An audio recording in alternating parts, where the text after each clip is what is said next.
This week's episode is brought to you by Audible. What would it look like if we all listened more? Listening to audiobooks inspires us, motivates us, even brings us closer together. And there's no better place to listen than Audible. Audible has the largest selection of audiobooks on the planet, and Audible members can choose 3 titles every month, 1 audiobook and 2 Audible originals that you can't hear anywhere else. Audible members also get access to exclusive audio fitness programs to start their new year off on the right foot. You can listen on any device, anytime, anywhere, at home, at the gym, on your commute, or just on the go. You'll also enjoy easy audiobook exchanges, rollover credits, and an audiobook library you can keep forever even if you cancel your membership. So there's never been a better time to experience Audible. Now this week I'm going to encourage you to maybe lay some groundwork for our next series on the Russian Revolution by recommending the Great Courses section, A History of Russia from Peter the Great to Gorbachev. It's 20 hours long, so it's going to go into quite a bit more detail on everything leading up to the revolution than I'm going to be able to get into, not that I'm not going to try, mind you. But definitely download A History of Russia if you want to be fully briefed for our next series on the Russian Revolution. Try Audible for free for 30 days by visiting audible.com/revolutions or by texting revolutions to 500-500. That again is audibl.com/revolutions, REVOLUTIONS, or by texting revolutions to 500-500.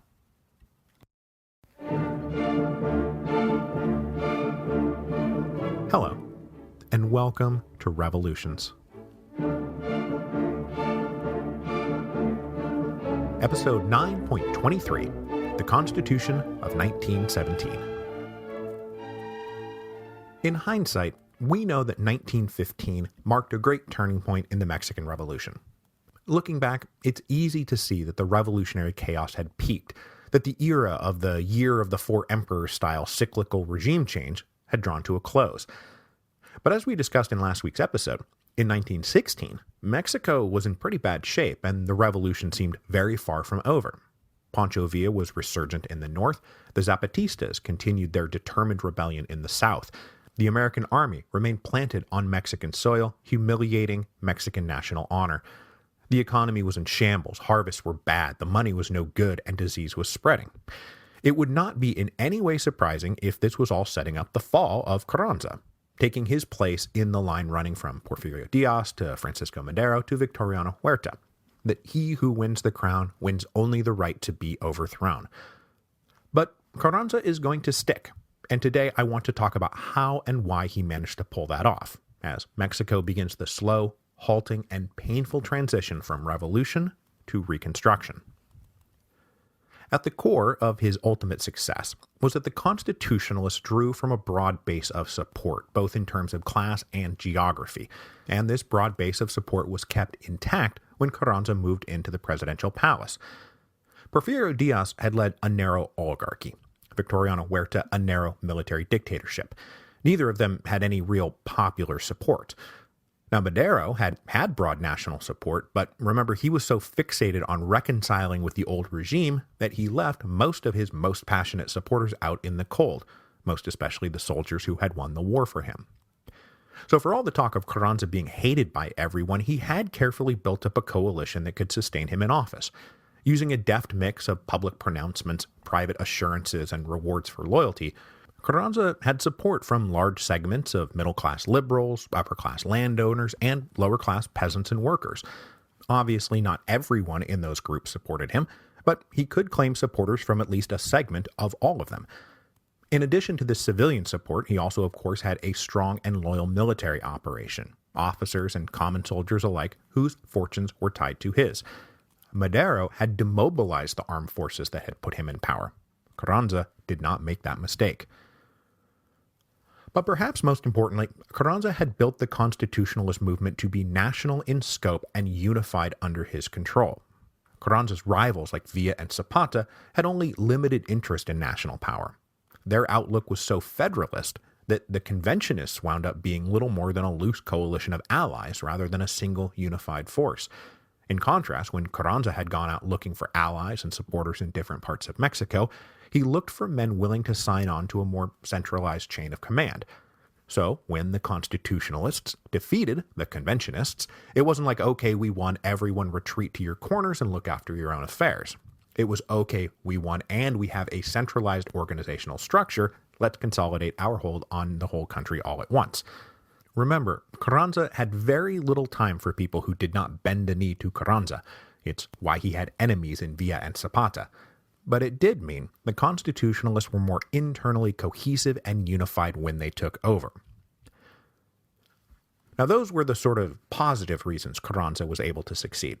But there were also negative reasons too, most especially corruption and repression. To keep all his underlings and supporters happy and loyal, Carranza was happy to turn a blind eye as his men rewarded themselves for their efforts. Nearly everyone in the constitutionalist leadership, civilian and soldier alike, took the opportunity to skim, plunder, profit, and extort from anything that was under their control. And upon their victory, they were in control of a lot. The food supply, the railroads, all nationalized property. Anywhere that anything went or anything that was bought and sold, somebody was taking a cut. And that was just the above-board stuff. Below board was the ever-present economies of vice, right? Gambling, prostitution, drugs, and alcohol. Constitutionalist leadership took their cut of that too. Constitutionalist corruption was widespread and a constant source of complaint and unpopularity, but it was also a means of keeping all of those leaders out there loyal to the regime. Then there was the active repression of those who might threaten the new regime.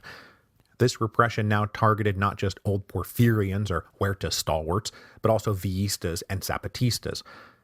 Carranza adopted the familiar tactics of Mexican dictators: intimidation, arrests, disappearances, deportation, up to and including assassination. These were heady days for spies and informants who could make a little cash ratting out on their neighbors. Oh, you see that guy over there? I once saw him cheer for Pancho Villa.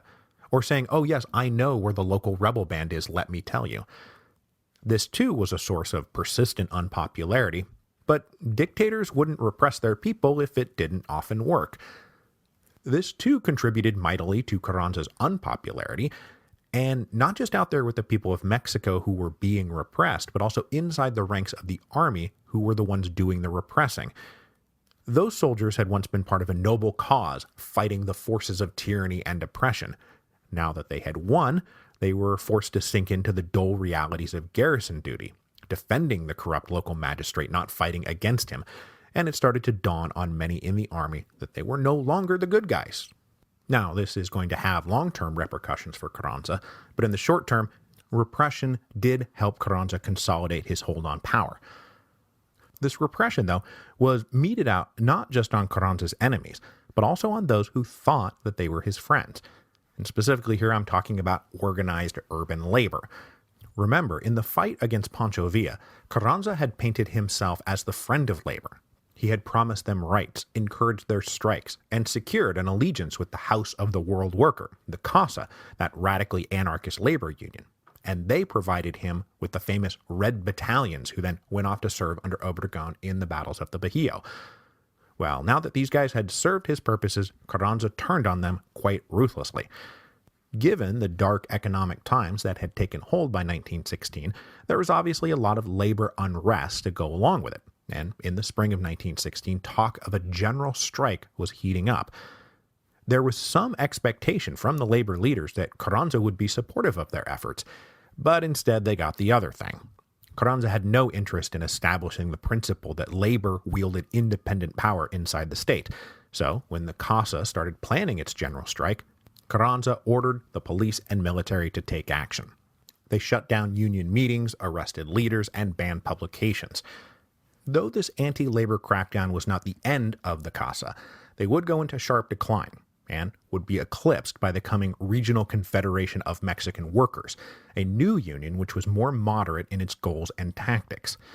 But the sense of betrayal among the workers remained, and when Obregón needed support for his war against Carranza, I'm getting ahead of myself.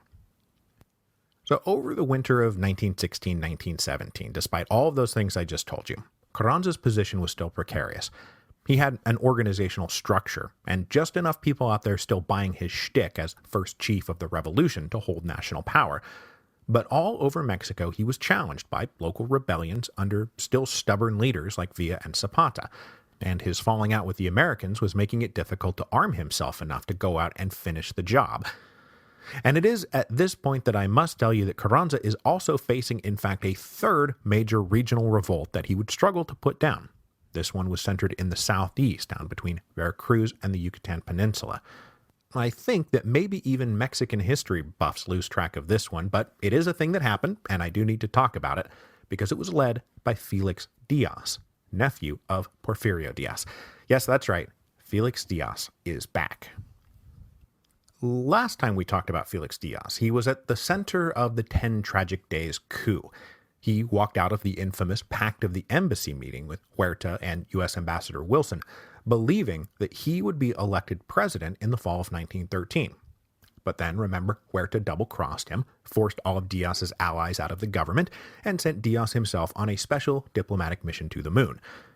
Then, in episode 9.15, Diaz returned briefly to contest the presidential election of 1913, but by then, Huerta was putting the country on lockdown and dissolving the National Congress. So Diaz went into meek exile and spent the next few years bouncing between Havana, New Orleans, and New York. As the nephew of Porfirio Diaz, Felix was still a valuable conservative asset, and during his time in exile, he was the center of his own reactionary plots to bring the old Porfiriato back. When the plot surrounding Huerta and Orozco got going in 1915, though, Diaz understandably refused to have anything to do with it because he now hated Huerta as much as anyone. Good thing he did, too, because Orozco and Huerta boarded a train to their doom while Felix Diaz lived.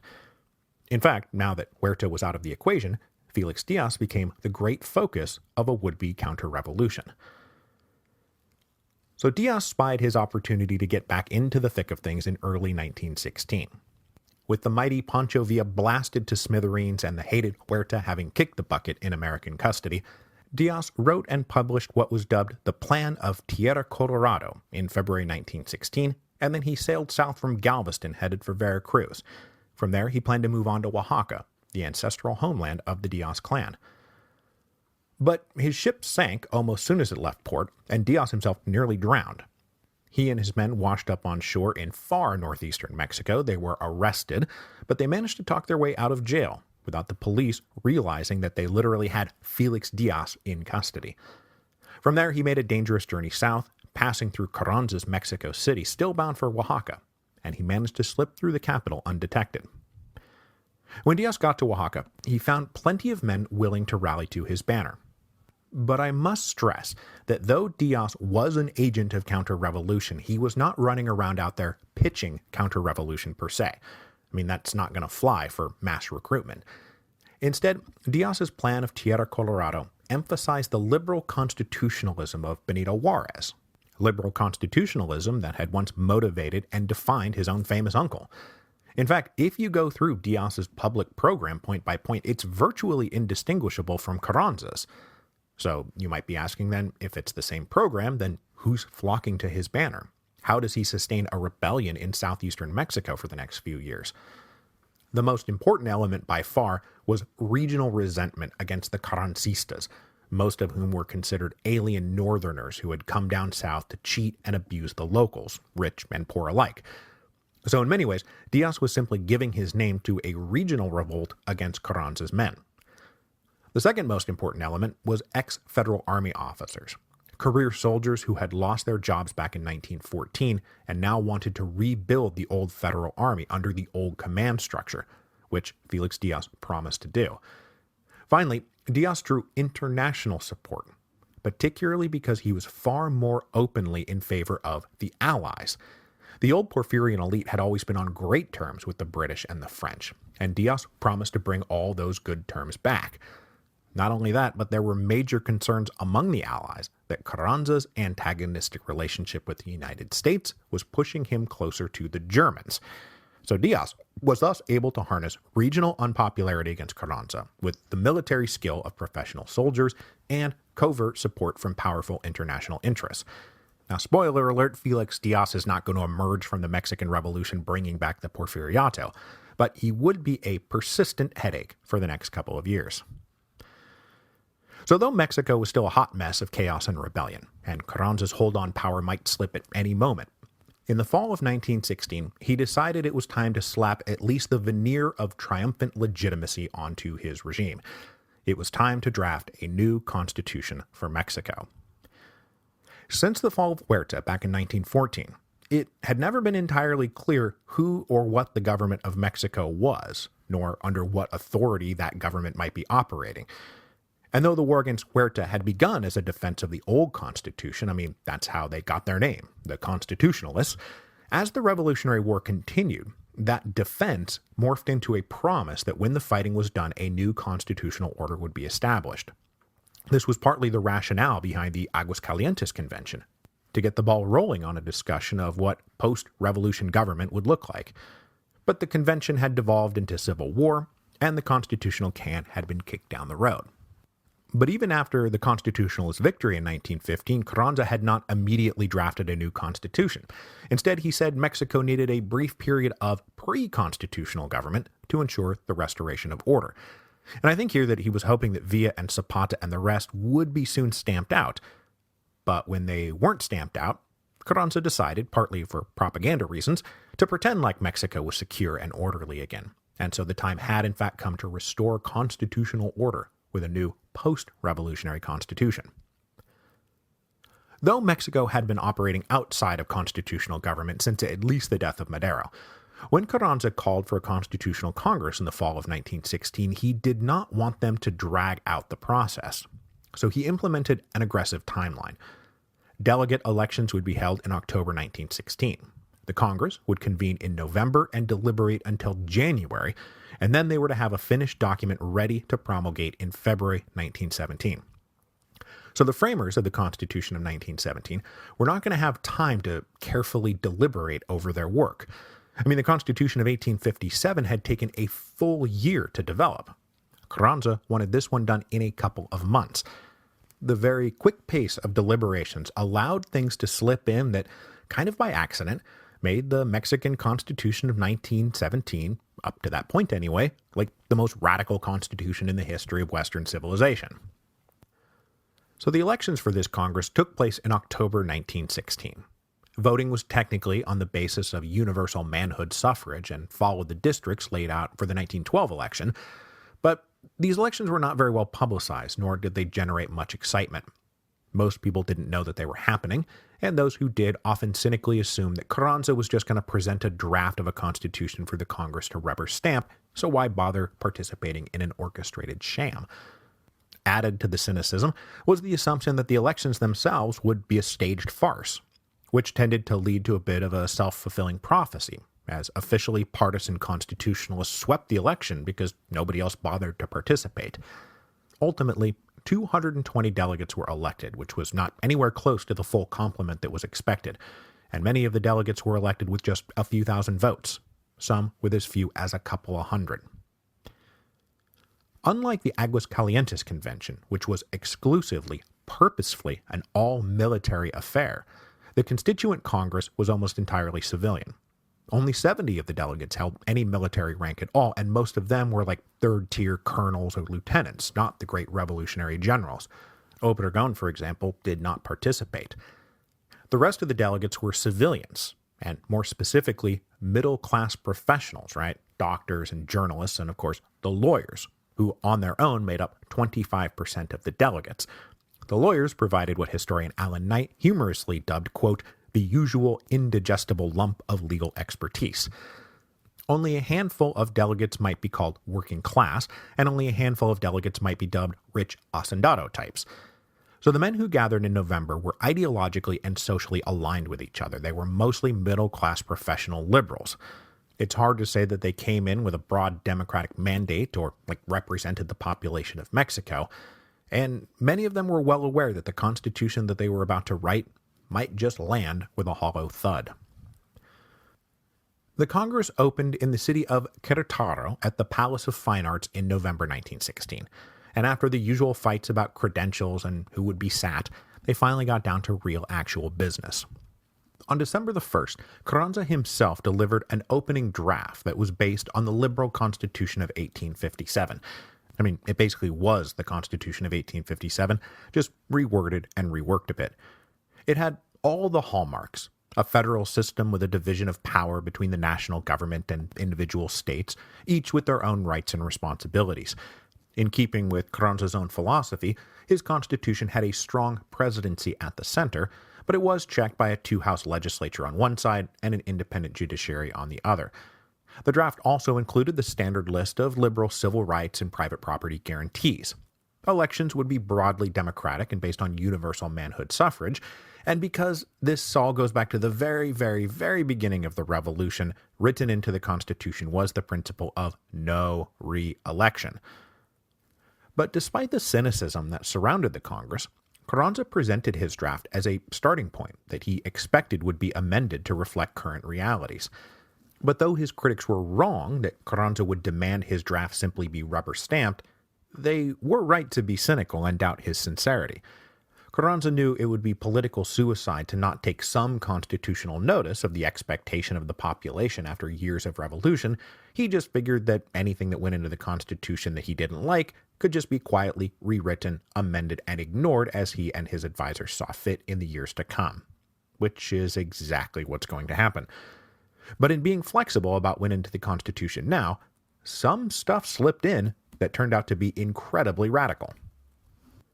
With this starting point in hand, the delegates then got to work in committees, working as fast as they could to go through everything line by line and approve individual articles by the February 1st deadline. Now, a lot of what comes out is just a rubber stamping of the 1857-style liberal framework, so I won't go through all of that, and instead, we're going to focus on the two famous articles that wound up making the Constitution of 1917 so radical, and then dwell on one very contentious point that would have a major impact on post-revolutionary power consolidation in the 1920s.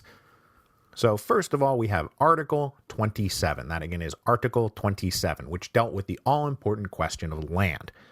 Article 27 asserted, among other things, that state and federal governments could confiscate and distribute land as they saw fit if they deemed it to be in the national interest. This first clause was rooted in a bit of ex post facto CYA. Carranza and the gang had confiscated a lot of property during the Revolution, and they were still holding it. They wanted a firm constitutional basis to legitimize those confiscations. Article 27 then went on to say, though, that the government could seize land in the future if it was just sitting idle and unused. This was meant to spark development because it established a kind of use it or lose it doctrine. But Article 27 then went even further and went on to entrench the philosophy of economic nationalism. It stated that oil, mineral, and other subsurface resources were owned by the nation and could only be extracted with permission and due concessions from the government. So though you could profit from the extraction, you could never own the resources that you were extracting. And then we go even further down that road because Article 27 said that those concessions could only be granted to Mexican citizens, not foreigners. And in fact, Article 27 established that foreign ownership of land in Mexico was now forbidden. All foreign titles to land would now be converted to mere leases. So Article 27 was a sweeping declaration of the state's control over the land and resources of the nation. The other famously radical part of the Constitution is Article 123. That again, Article 123, and this one dealt with labor.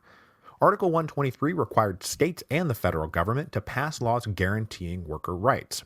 It stipulated that those laws must include minimum wages, maximum hours, regulations on the labor of women and children, guarantees for the safety of mines and factories, the abolition of debt peonage, wages must be paid in cash, not company scrip, and finally, the right to strike. This was the first time anything resembling labor demands had ever been incorporated into a political constitution. But the key thing to keep in mind is that Article 123 did not guarantee those things. It only said that the government needed to pass laws to guarantee them. And if the government didn't pass those laws, well, good luck on insisting what it says on a piece of paper. This is cease quoting laws to those of us with machine guns. Now, the funny thing is that both Article 23 and Article 123, the two most famous parts of the Mexican Constitution of 1917, both passed late at night after almost no debate in late January. The deadline was approaching to finish the draft, the clock was running out, and the delegates were just kind of saying yes to whatever came along. But there was another aspect of the Constitution that was also pretty radical, but which did stir heated debate, and that was the status of the Catholic Church. From Carranza on down, the Constitutionalists, as a rule, were pretty anti-clerical. They were coming from a long tradition of Spanish liberalism that saw the church as a pillar of the conservative order, breeding superstition and ignorance while monopolizing land and property. That old anti-clerical liberalism now combined with nationalist impulses that naturally saw the international Catholic Church as an obstacle to the Mexicans pursuing their own national self-interest unimpeded. So, scattered across half a dozen articles in the Constitution of 1917 were clauses severely limiting the power, prestige, and wealth of the church. So, for example, the Constitution stipulated that education would be universal and mandatory, but it would also be secular. No religious organization could run a primary or secondary school, so the church was just out of the education business. The church was also stripped of any formal legal status, and it was not allowed to own property. So all Catholic churches became national property. Furthermore, any ordained priest had to be born in Mexico, and they would only be allowed to minister if they accepted restricted political rights. They would not enjoy freedom of speech or assembly, and they could not vote. All of these clauses were hotly debated. On the one side, you had strong anti-clerical liberals, and on the other, not so much conservative Catholics, there weren't any of them around, but moderates, who thought that these clauses would upset the social order too much and invite counter-revolution.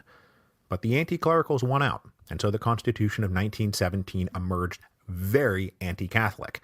This wasn't just the separation of church and state. This was the political and legal obliteration of the church. The new Mexican Constitution, and still the Mexican Constitution I should add, was ratified and signed on February the 5th, 1917.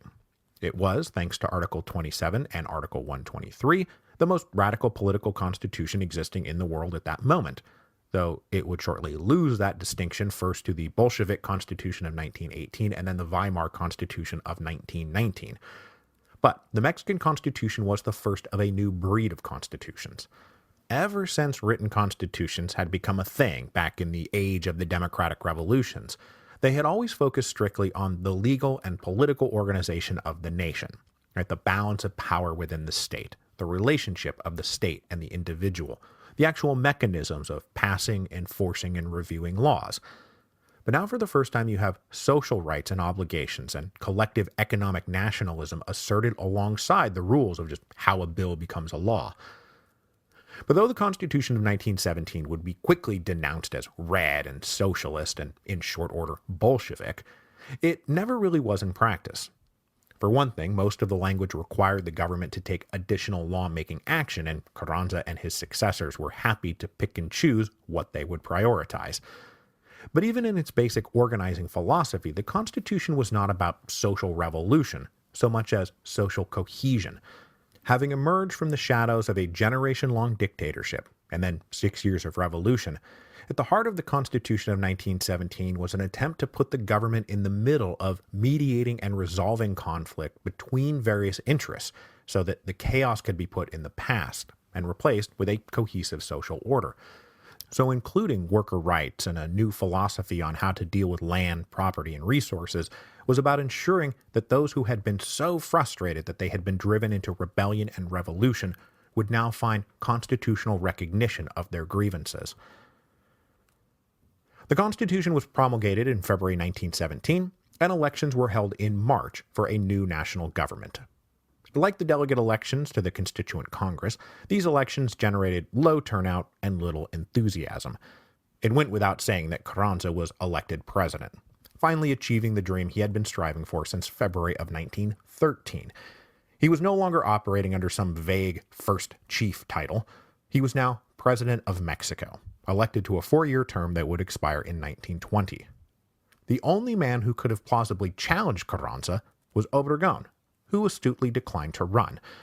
Obregón wanted to be president. He planned on being president, but 4 years isn't that long, so why have a confrontation with Carranza now when you can just wait a little bit and re-election finally forces the old man to go away?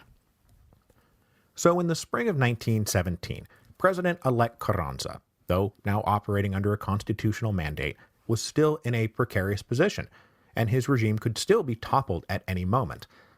And I want to wrap up today not with Carranza's myriad domestic woes, we'll talk about those next week, but with an international crisis that put Carranza in a very tight spot. The Americans were still, as we know, not very happy with Carranza because he refused to show them his belly when they had demanded the right to invade Mexico whenever they wanted.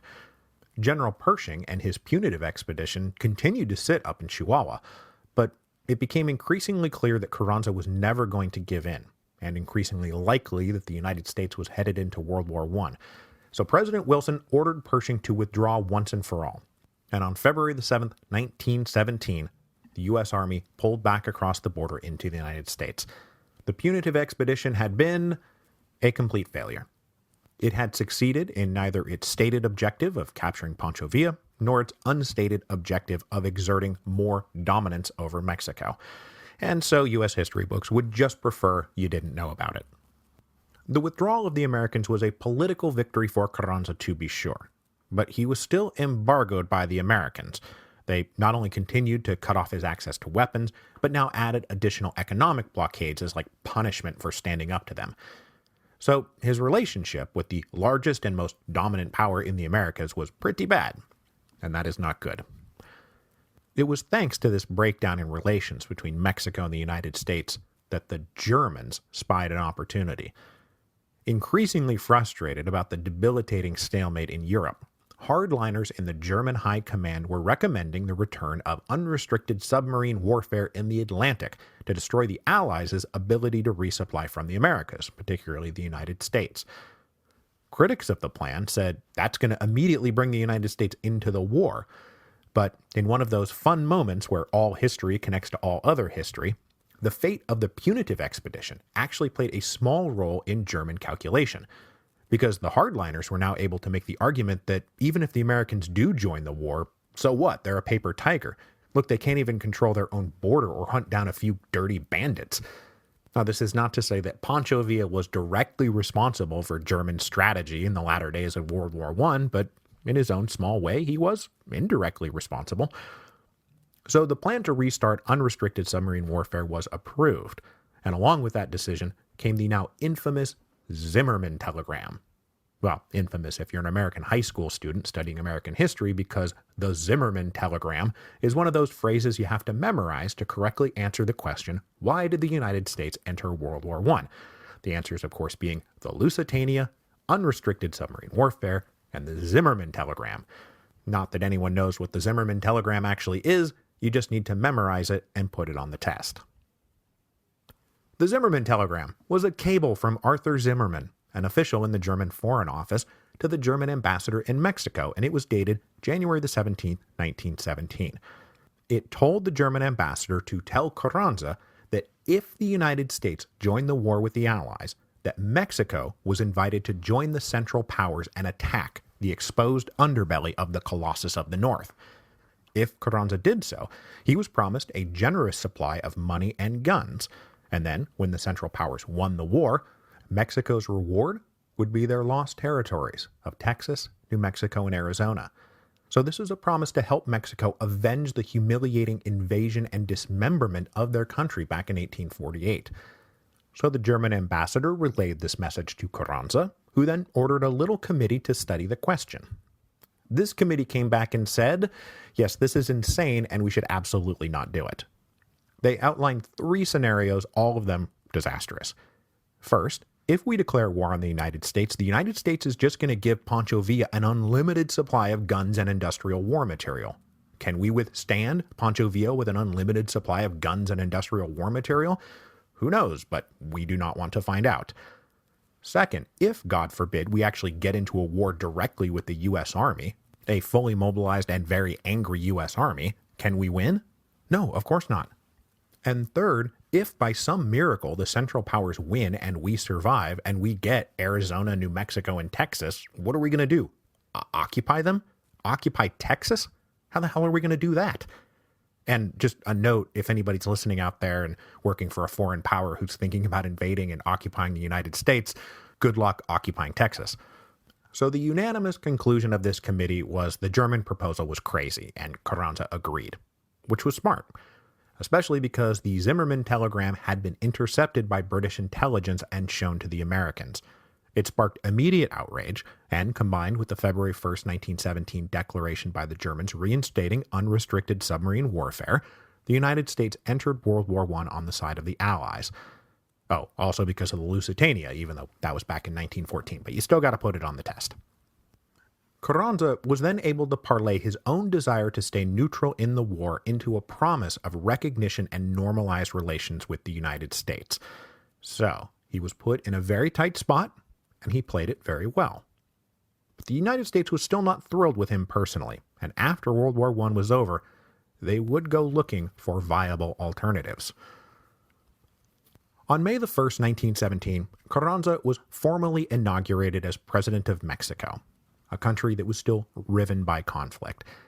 And next week we will continue the seemingly endless rounds of domestic rebellion and foreign meddling. Carranza's inauguration also coincided with the retirement, or at least alleged retirement, of his most important, if not exactly most faithful general, Obregón.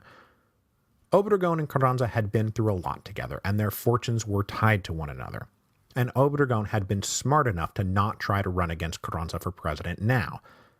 But when he resigned as Minister of War in May of 1917 to go home and be a chickpea farmer, which he said was all he had ever wanted to be, he was transparently setting himself up to be called from his pastoral retirement like Cincinnatus or George Washington.